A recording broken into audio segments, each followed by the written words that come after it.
الله أكبر الله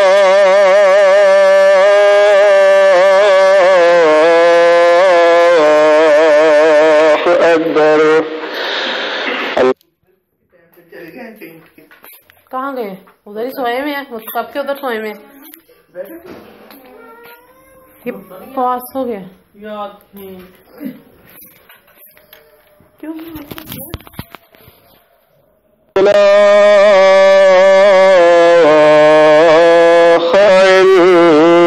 إلا الله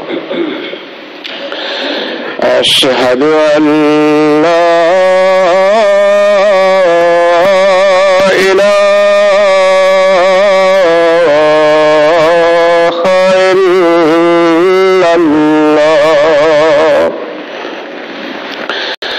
أشهد أن محمدا رسول الله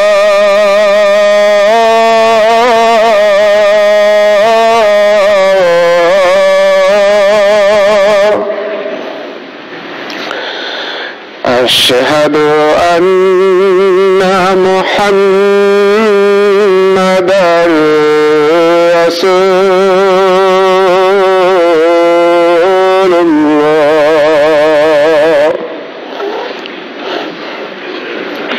حي على الصلاة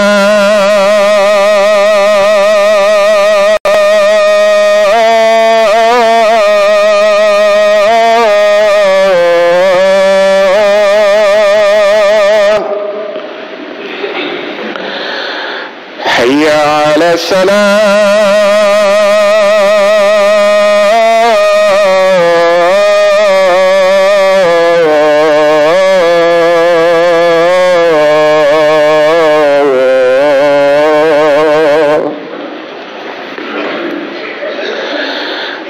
حي على الفلاح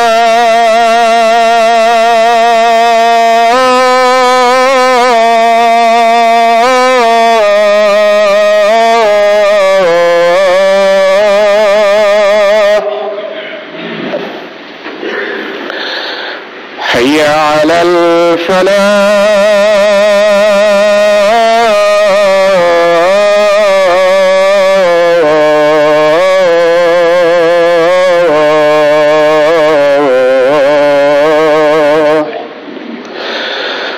الله أكبر الله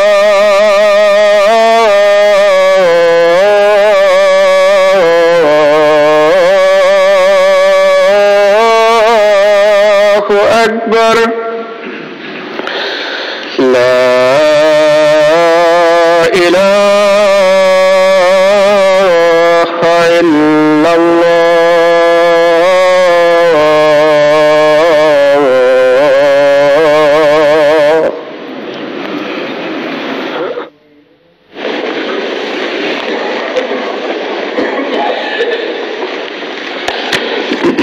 السلام علیکم ورحمۃ اللہ.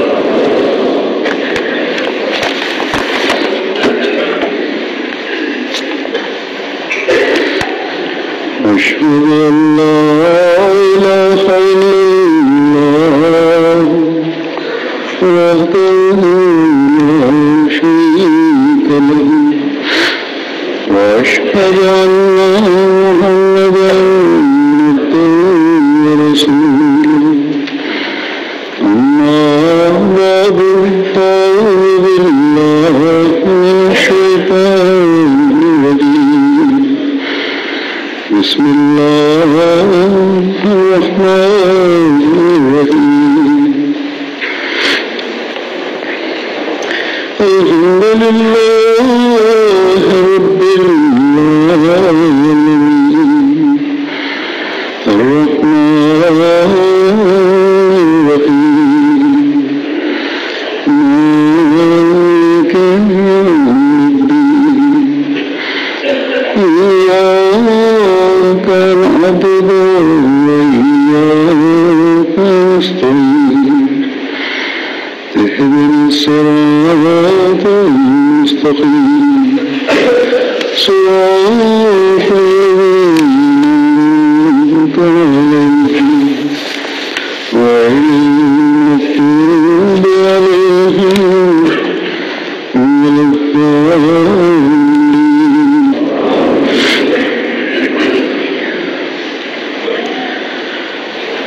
گزشتہ خطبے میں میں نے حضرت مسیح علیہ السلام کا ایک اقتباس پڑھا تھا، جس میں آپ نے فرمایا تھا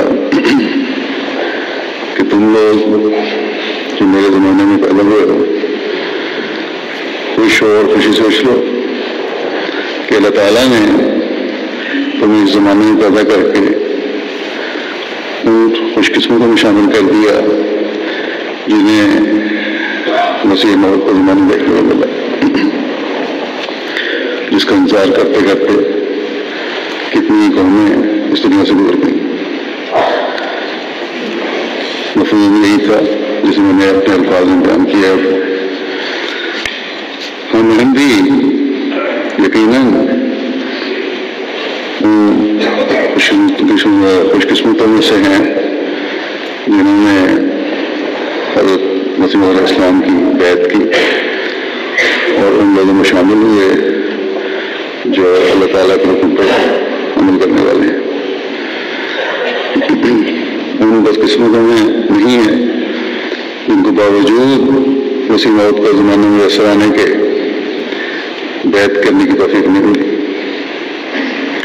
بلکہ بعض ایسے بدقسمتی ہیں جو مخالفت میں بھی بڑے ہوئے ہیں اور یوں اللہ تعالیٰ کے فرستادے کی رہنمائی سے محروم ہو کر بھٹکے ہوئے اور بکھرے ہوئے۔ بس اس بات پر ہم اللہ تعالیٰ کا جتنا بھی شکر ادا کریں وہ کم ہے کہ اس نے ہماری سیدھے راستے کی طرف رہنمائی فرمائی اور ہمیں زندگی کے مختلف مواقع پر اٹھنے والے سوالوں اور مسائل کے حل بھی صحیح اسلامی تعلیم کے مطابق اپنے بھیجے ہوئے امام کے ذریعے سے بتائے۔ حضرت مسیح علیہ السلام اپنی تحریروں، تقریروں اور مجالس میں بھی بعض باتیں مثالوں سے بیان فرمایا کرتے تھے جو آپ کے صحابہ کی روایت سے ہمیں ملتی ہے، لیکن سب سے زیادہ احسان ہم پر اس سلسلے میں حضرت مسلم رضی اللہ عنہ ہوتا ہے جنہوں نے اپنے خطبات اور خطابات میں حضرت مسیح علیہ السلام کے بیان فرمودہ باتیں بیان کی جو عموماً حضرت مسلم نے خود دیکھی یا سنی یا قریب کے صحابہ نے آپ کو بتائیں۔ یوں مثالوں سے بات سمجھنا آسان ہو جاتا ہے۔ میں گزشتہ کچھ عرصے سے ان باتوں اور روایتوں کو خطبات میں بیان کر رہا ہوں،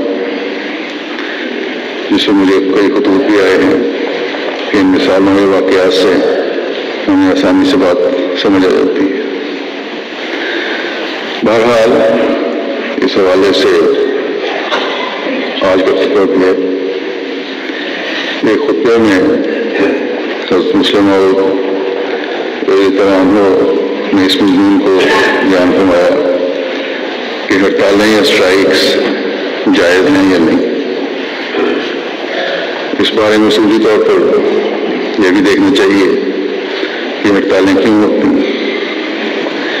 اس کی بنیادی وجہ کیا ہے؟ وہ یہ ہے کہ حقوق کی ادائیگی نہیں ہوتی۔ دنیاوی نظام میں کبھی مالک مزدور کے حق ادا نہیں کرتا اور جب مزدور کو موقع ملتا ہے تو مالک کا حق ادا نہیں کرتا، ایک بے چینی پیدا ہوتی ہے۔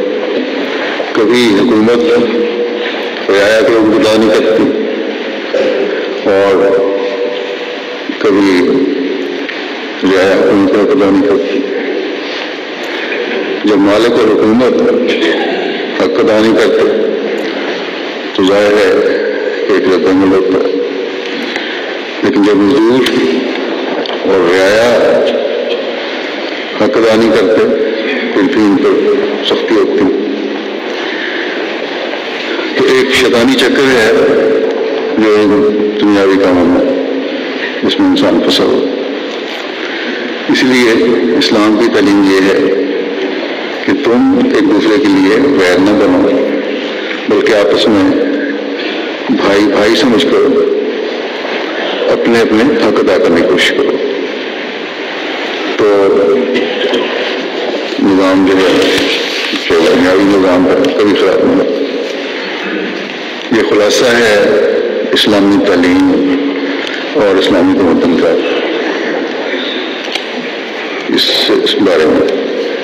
اور یہ صرف اسلامی حکومت تک بھی وابستہ نہیں ہے، بلکہ عام دنیاوی حکومت میں بھی اپنے حق ادا کرتے ہوئے کام کرنا چاہیے.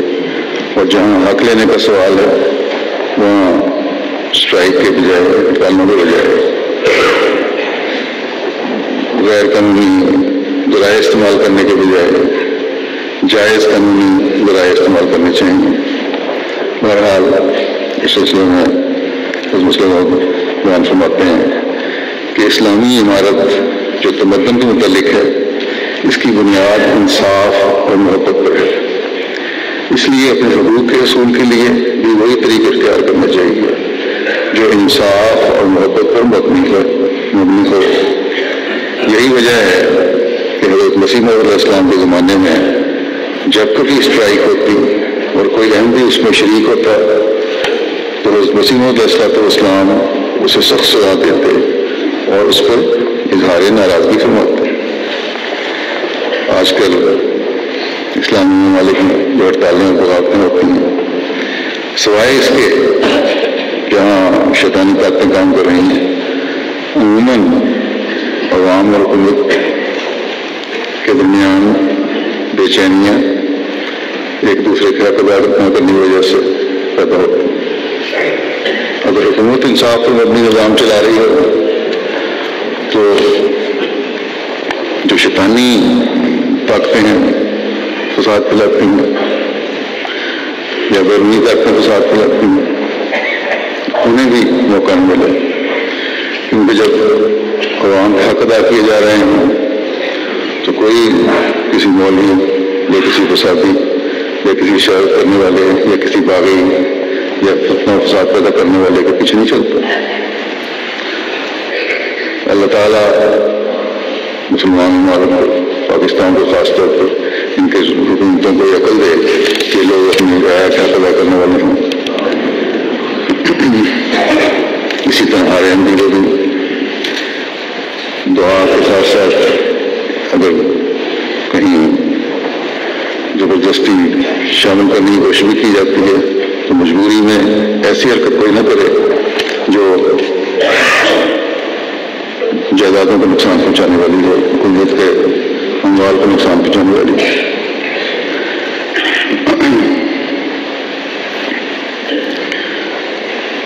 ہر انسان جو کسی بھی کام سے منسلک ہے وہ اگر اپنے کام میں دلچسپی رکھتا ہے تو اپنی تمام تر صلاحیتوں کے ساتھ اسے ادا کرنے کی کوشش کرتا ہے. یہ کام اصول ہے.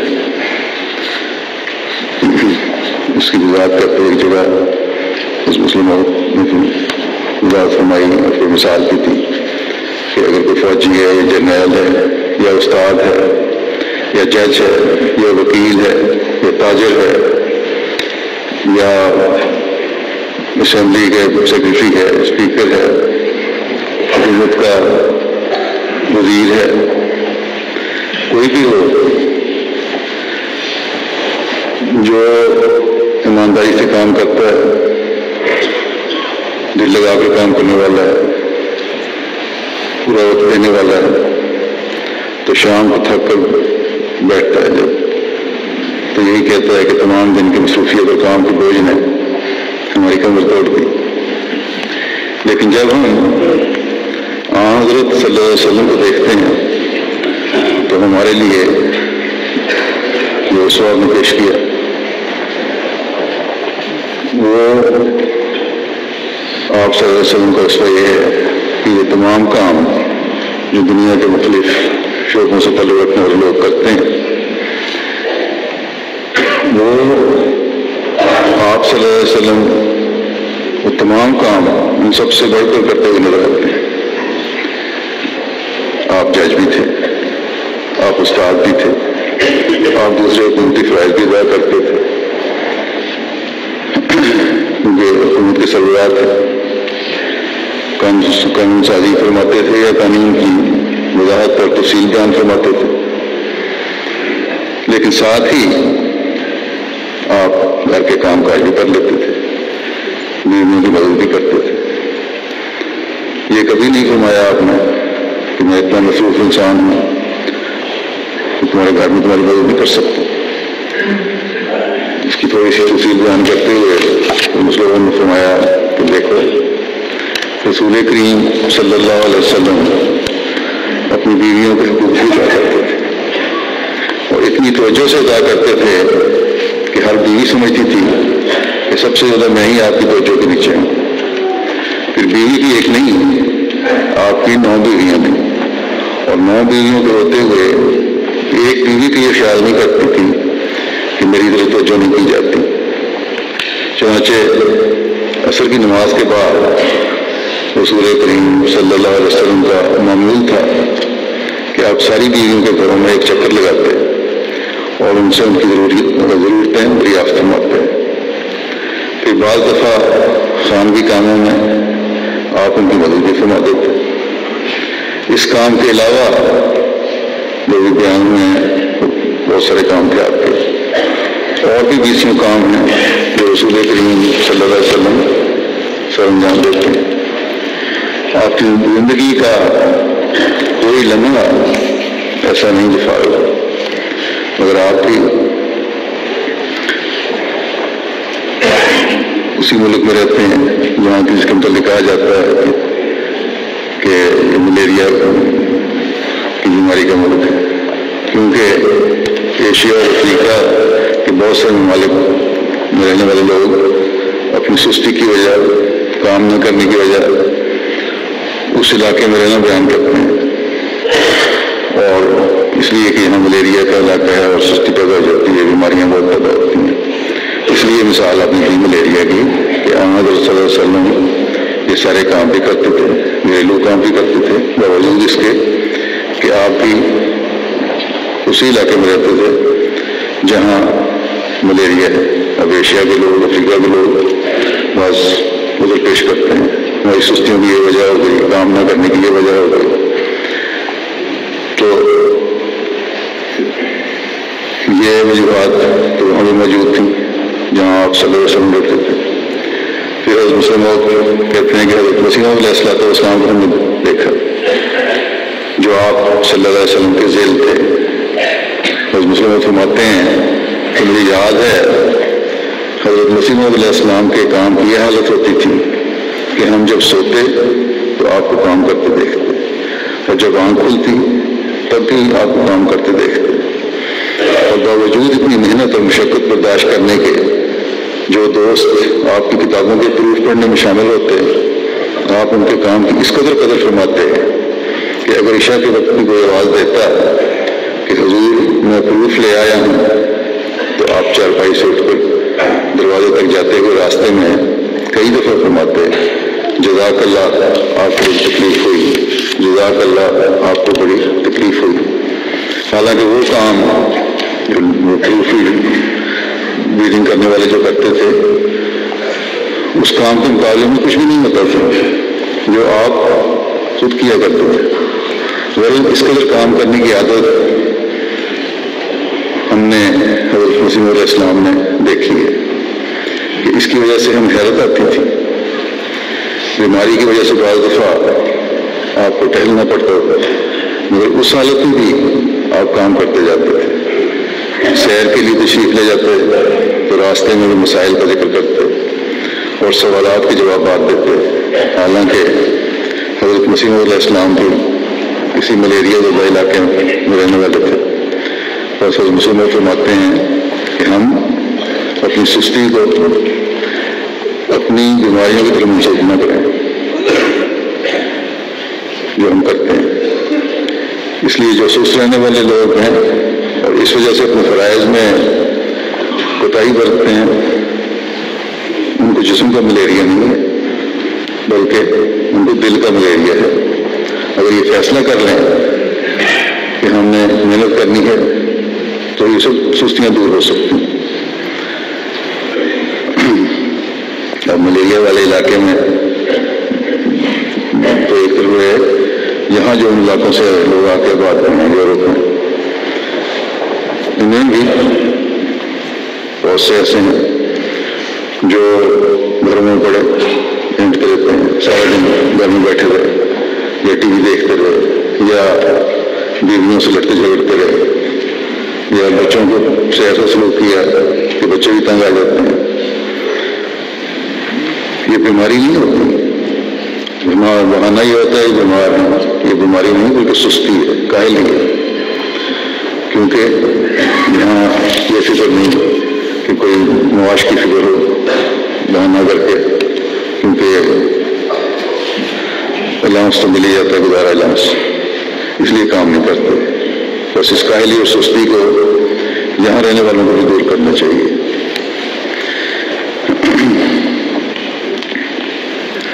پھر اسلام میں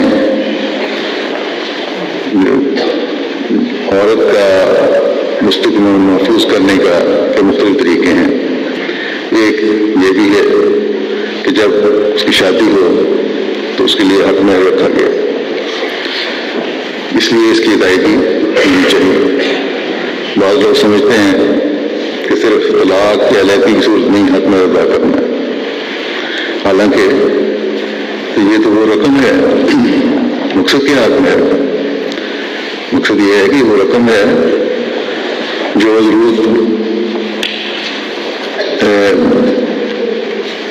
جو عورت کے پاس ہونی چاہیے، تاکہ بعض دفعہ اس کو کوئی ضرورت ہو جائے، کوئی خاص خرچ اس کے اوپر آ پڑے، جس کا وہ خامد سے مطالبہ کرتے ہوئے بھی ہچکچائے، شرم محسوس کرے، تو اس میں سے وہ خرچ کر سکے.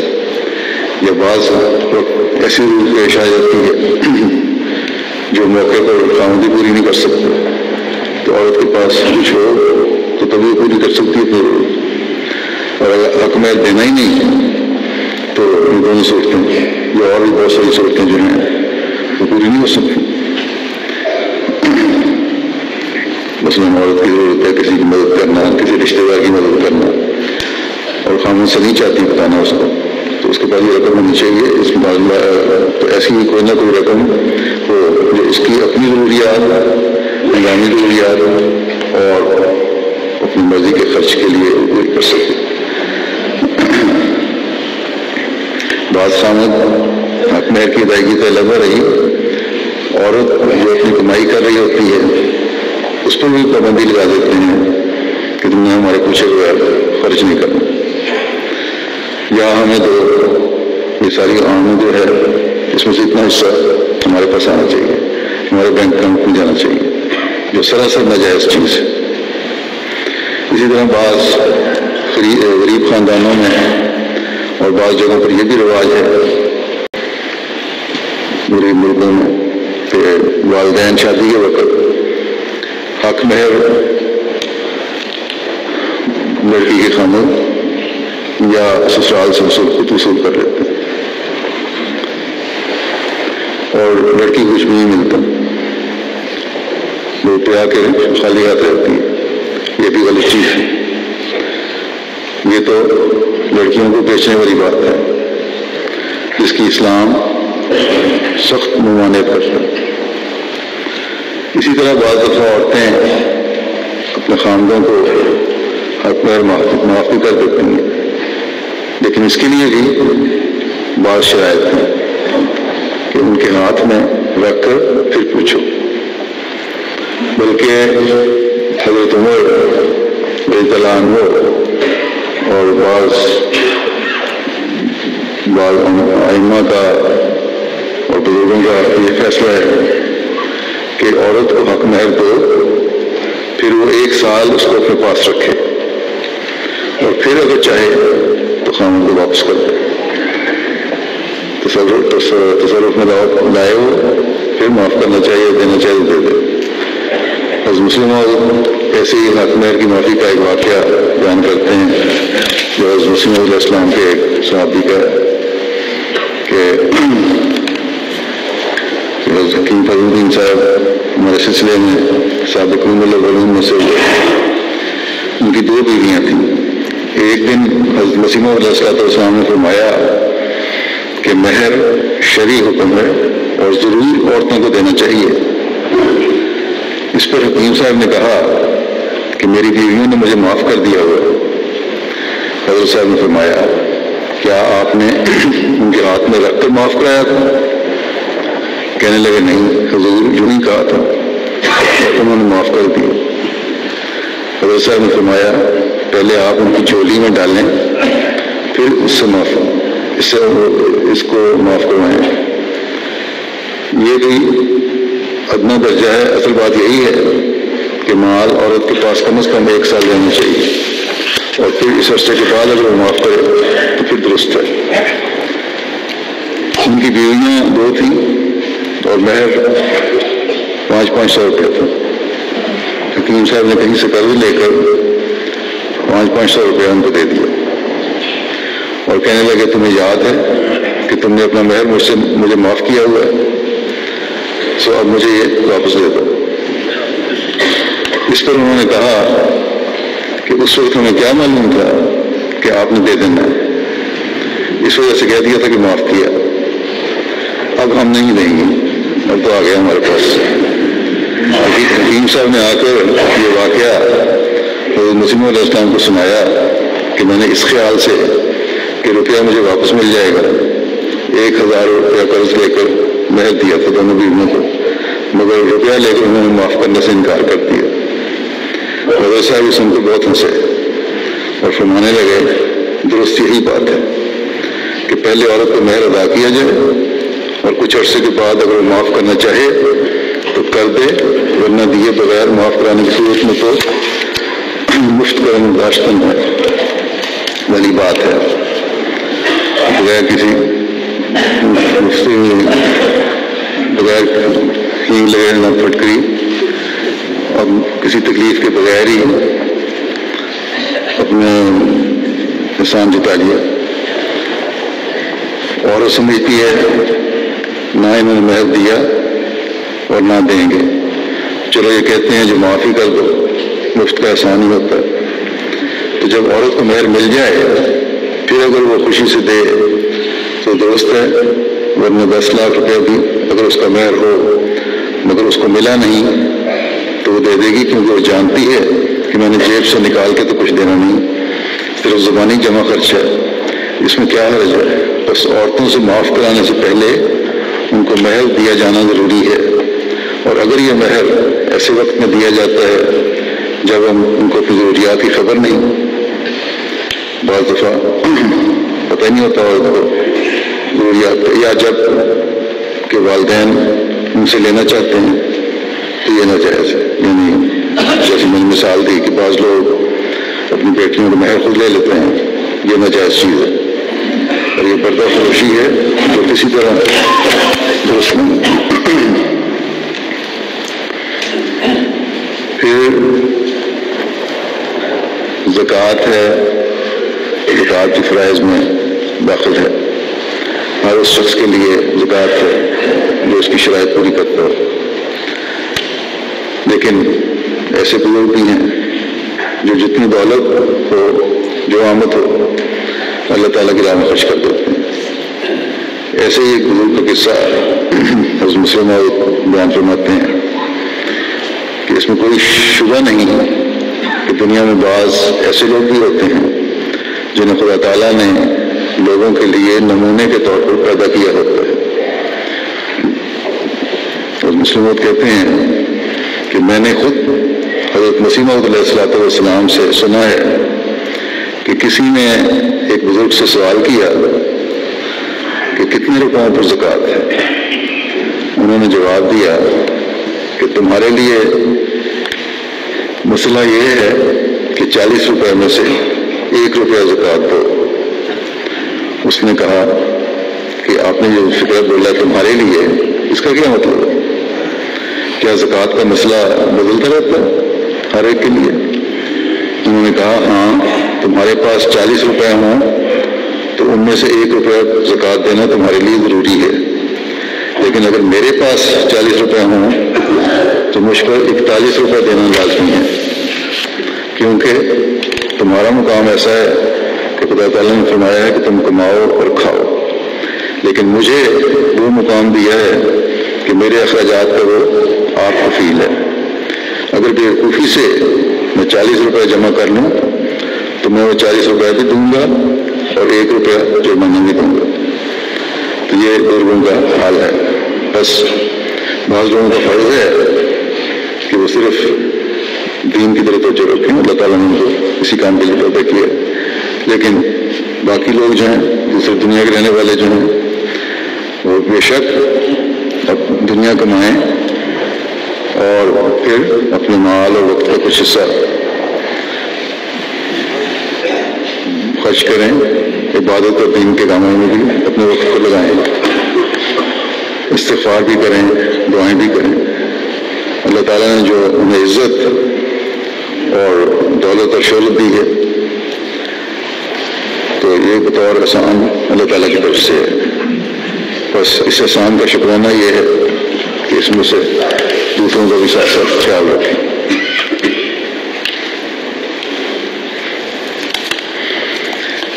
بعض لوگوں کے ذہن زیادہ کاروباری ہوتے ہیں یا نقل میں ہی ایسی حرکتیں کر جاتے ہیں جو جماعتی روایات کے خلاف ہوتی ہیں یا اسلامی تعلیم سے مطابقت نہیں رکھتے، ایسے لوگ عہدیداروں میں اٹھائے جاتے ہیں۔ بعض دفعہ مقامی انجمنیں بھی ایسے فیصلے کر لیتی ہیں۔ قادیان میں ایک دفعہ مقامی انجمن نے ایک فارم شائع کیا اور دوسرے افراد کو فروخت کرنا شروع کر دیا، ایک آنے کا 4 پیسے کا آنا ہوتا تھا۔ غالباً کوئی رپورٹ فارم قسم کی چیز تھی۔ آج بھی بعض لوگ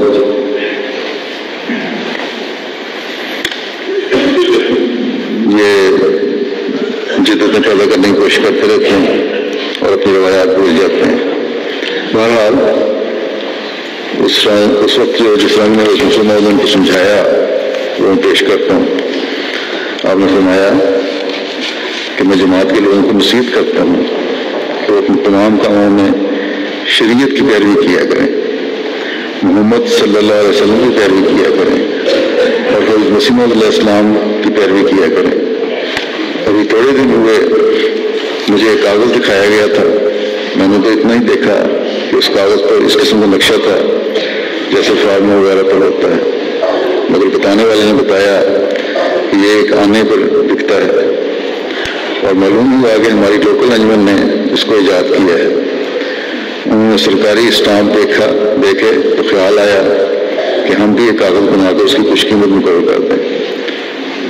کہتے ہیں کہ کبا ہنس کی چال چلا اور وہ اپنی چال ہی بھول گیا۔ میں یہ تو نہیں کہہ سکتا، مگر میں یہ ضرور کہوں گا کہ ہنس کبے کی چال چلا اور اپنی چال بھول گیا۔ ہمیں دنیاوی گورنمنٹوں سے بڑا واسطہ ہی کیا ہے کہ ہم ان کی نقل کریں۔ حضرت محمد صلی اللہ علیہ وسلم اور حضرت مسیح علیہ السلام نے اس قسم کی فارمیں کبھی نہیں بنائی۔ پھر دشمن کو اعتراض کا خواہ مخواہ موقع دینا کہاں کی عقل مندی ہے؟ اسی قسم کی باتوں کے نتیجے میں دشمن کو حرف گیری کا موقع ملتا ہے اور وہ کہتا ہے خبر نہیں ہے کیا چیز بنا رہے ہیں۔ کرنے والا کوئی ہوتا ہے اور بدنام سلسلہ ہوتا ہے۔ لوکل کمیٹی والوں کی مثال بھی کوئی ایسی ہے جیسے آپ مثال دیتے ہیں کہ گرداسپور میں ایک بوڑھا شخص رہا کرتا تھا، لمبا سا قد تھا، بڑی سی داڑھی تھی، عرائض نویس یا نقل نویس تھے۔ ان کا طریق تھا کہ جب کسی دوست کو دور سے دیکھتے تو بجائے السلام علیکم کے اللہ اکبر کہنا شروع کر دیتے، اور جب پاس پہنچتے تو اس کے انگوٹھے پکڑ کر اللہ اکبر کہنے لگ جاتے اور ساتھ ساتھ اچھلتے بھی جاتے تھے۔ حضرت مسیح علیہ السلام کے پاس اکثر ملنے کے لیے آ جاتے تھے۔ انہیں بھی ہمارے لوکل کمیٹی کے پریزیڈنٹ کی طرح نقل کا شوق تھا۔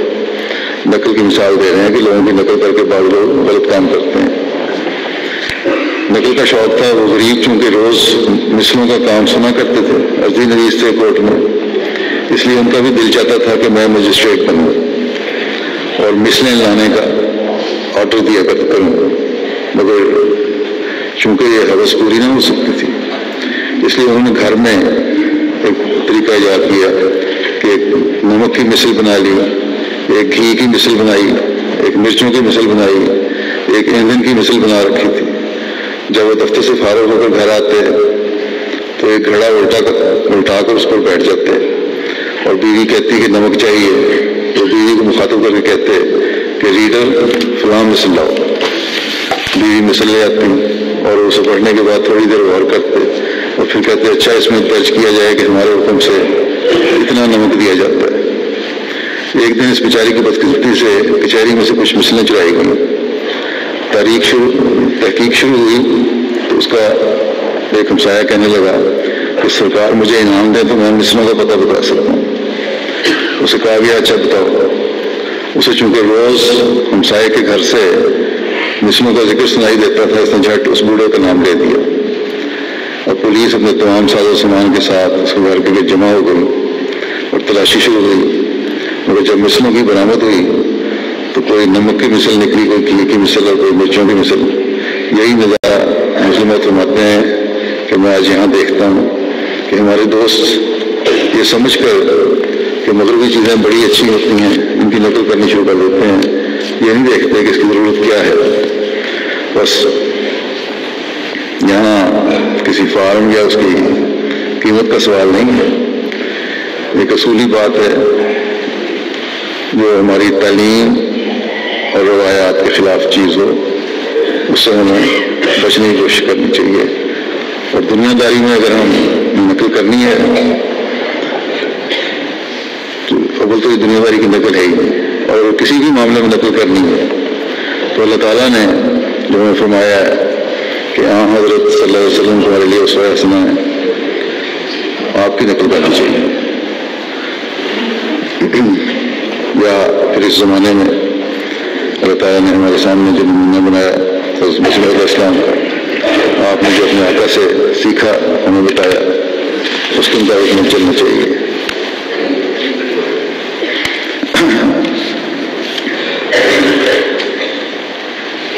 حضرت مسلم ایک واقعہ اپنا بیان فرماتے ہیں کہ مجھے یاد ہے کہ حضرت مسیح علیہ السلام کی زندگی کا آخری سال تھا یا آپ کے بعد خلافت اولیٰ کوئی مومنان تھا۔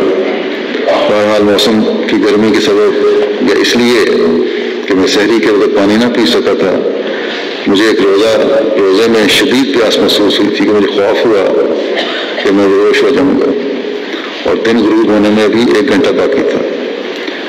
میں نے ڈھال ہو کر ایک چارپائی پر گر پڑا اور میں نے کشف میں دیکھا کہ کسی نے میرے منہ میں پانی ڈالا ہے، میں نے پان ڈالا ہے، میں نے اسے چوسا تو سب پیاس جاتی رہی۔ چنانچہ جب وہ حالت جاتی رہی تو میں نے دیکھا کہ پیاس کا نام و نشان بھی نہ باقی رہا تھا۔ تو اللہ تعالیٰ نے اس طریق سے میری پیاس بجھا دی، اور جب پیاس بجھی تو پانی پینے کی کوئی ضرورت نہیں رہتی، ضرورت اسی وقت یہاں جب پیاس لگے۔ غرض تو یہ ہوتی ہے کہ ضرورت پوری کر دی جائے، خواہ مناسب سامان مہیا کر کے ہو، خواہ اس سے استغناء پیدا کر کے، یعنی اس کی خواہش ہی نہ رہے، یا تو چیز مہیا کر دی جائے یا اس چیز کی خواہش نہ رہے۔ حضرت مسیح علیہ السلام کو ایک شخص نے لکھا کہ دعا کریں کہ فلاں عورت کے ساتھ میرا نکاح ہو جائے۔ آپ نے فرمایا کہ ہم دعا کریں گے مگر نکاح کی کوئی شرط نہیں، خواہ نکاح ہو جائے خواہ اس سے نفرت پیدا ہو جائے۔ تو آپ نے دعا فرمائی اور چند روز بعد اس نے لکھا کہ میرے دل میں اس سے نفرت پیدا ہو گئی۔ اسی طرح مجھے بھی ایک شخص نے، مسلمات کہتے ہیں، ایک شخص نے ایسا لکھا تھا اور میں نے بھی حضرت مسیح علیہ السلام کی سنت میں اسے یہی جواب دیا تھا، اور اس نے بعد میں مجھے اطلاع دی کہ اس کے دل سے اس کا خیال جاتا رہا۔ بس اللہ تعالیٰ دونوں صورتوں میں مدد کرتا ہے، یعنی اصل چیز یہ ہے کہ یا جس کی خواہش کی جا رہی ہے وہ خواہش پوری ہو جائے، یا پھر وہ خواہش ہی مٹ جائے دل سے. تو اس بات کا ہمیشہ خیال رکھنا چاہیے اور اسی طرح دعا کرنا چاہیے اللہ تعالیٰ سے. اور اصل چیز یہی ہے کہ اللہ تعالیٰ کی رضا اور اس کے فیصلہ کو اہمیت دیتے ہوئے دعا کی جائے. ابھی بعض لوگ خط لکھتے ہیں، مجھے بھی خط لکھتے ہیں کہ فلاں جگہ رشتہ کرنا ہے، اس سے ہو جائے دعا کریں، ورنہ اور ساتھ کوشش بھی کریں اور اس کے والدین کو بھی کہیں اور اس نظام کو بھی کہیں، ورنہ ختم ہو جاؤں گا، میں بھی مر جاؤں گا اور دوسرا فریق بھی مر جائے گا.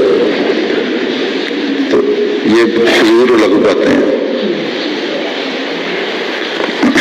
شادی کا اصل مقصد تو دل کا سکون اور بقائے نسل ہے. بس اللہ تعالیٰ سے اس کا فضل مانگنا چاہیے، اور اگر اللہ تعالیٰ کے نزدیک بہتر ہے تو وہ، ورنہ دل سے اتر جائے اور ختم ہو جائے. یہ محبتیں جو دنیاوی ہیں یہ آخری محبتیں ہوتی ہیں.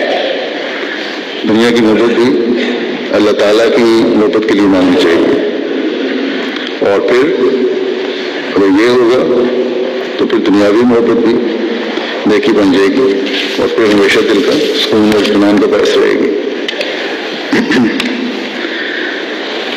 اس بات کو بیان فرماتے ہوئے کہ دنیا میں کوئی چیز اپنی ذات میں نقصان دہ نہیں ہے، حضرت مسلم فرماتے ہیں کہ کچلا ہے یہ بھی ایک زہر ہے، اس کے کھانے سے کئی لوگ مر جاتے ہیں، لیکن لاکھوں لاکھ انسان اس سے بچتے ہی ہیں، ان کے علاج کے طور پر استعمال ہوتا ہے. اسی طرح بہت بڑی تباہی والی چیز افیون ہے، لیکن اس کی تباہی کے مقابلے میں اس کے فوائد بہت زیادہ ہیں.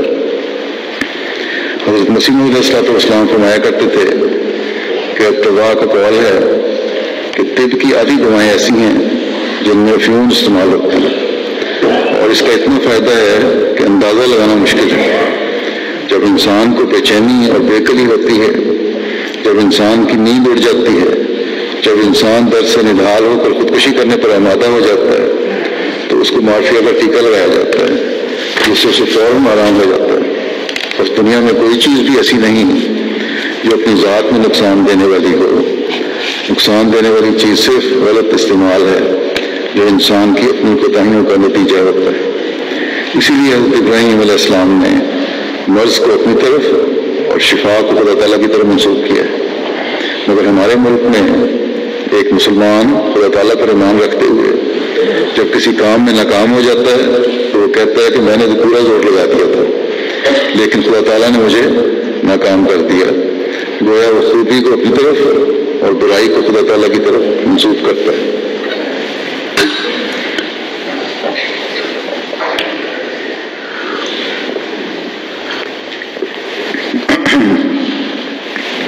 بس ہمیشہ یاد رکھنا چاہیے کہ سچے مومن کا کام ہے کہ جب کسی کام کا اچھا نتیجہ نکلے تو یہ کہے کہ الحمدللہ خدا تعالیٰ نے مجھے کامیاب کر دیا، اور جب خراب نتیجہ نکلے تو انا للہ و انا الیہ راجعون پڑھے اور کہے کہ میں اپنی کوتاہیوں کی وجہ سے ناکام ہوا.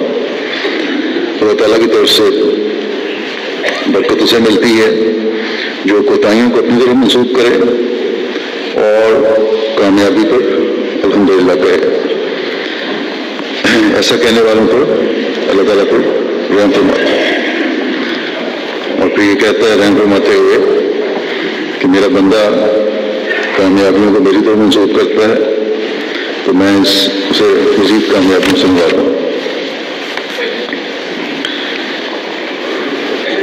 بعض معمولی سی باتیں بڑے نتائج پیدا کرتی ہیں. اس بات کو بیان فرماتے ہوئے حضرت مسلم نے اپنے خطبے میں فرمایا کہ حضرت مسیح موعود علیہ السلام سے میں نے سنا ہے آپ کسی عورت کا قصہ بیان فرماتے کہ اس کا ایک ہی لڑکا تھا، وہ لڑائی پر جانے لگا تو اس نے اپنی ماں کو کہا کہ آپ مجھے کوئی ایسی چیز بتائیں جو میں اگر واپس آؤں تو تحفے کے طور پر آپ کے لیے لیتا ہوں اور آپ اسے دیکھ کر خوش ہو جائیں۔ ماں نے کہا کہ اگر تو سلامت آ جائے تو یہی بات میرے لیے خوشی کا موجب ہو سکتی ہے۔ لڑکے نے اصرار کیا اور کہا آپ ضرور کوئی چیز بتائیں۔ ماں نے کہا اچھا اگر تم میرے لیے کچھ لانا ہی چاہتے ہو تو روٹی کے جلے ہوئے ٹکڑے جس قدر لا سکو زیادہ لے آنا، انہیں سے میں خوش ہو سکتی ہوں۔ اس نے اس کو بہت معمولی سی بات سمجھ کر کہا کچھ اور بتائیں، لیکن ماں نے کہا بس یہی مجھے سب سے زیادہ خوش کر سکتی ہے۔ خیر وہ چلا گیا۔ جب روٹی پکاتا، جو کھانا جہاں بھی تھا روٹی پکاتا جان بوجھ کے اسے جلاتا تھا تاکہ جلے ہوئے ٹکڑے زیادہ سے زیادہ جمع ہوں۔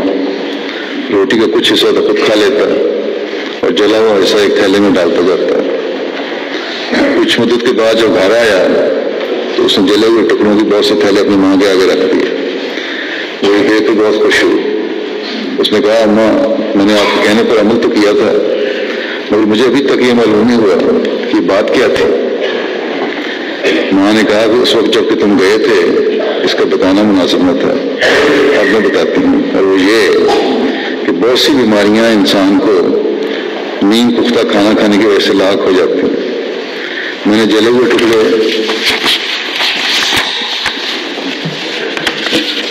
لانے کے لیے تمہیں کہا تھا،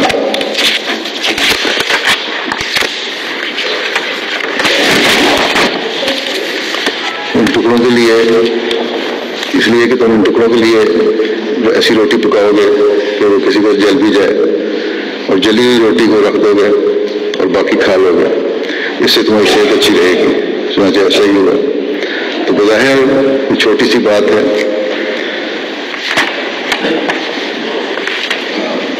اور اگر ماں براہ راست کہتی بچے کو کہ روٹی اچھی طرح پکا کے کھانا تو بچہ کہہ سکتا تھا کہ میں بیوقوف نہیں، جوان آدمی ہوں، ایک اچھی روٹی کھاؤں گا۔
پانی بھی گر رہا ہوگا۔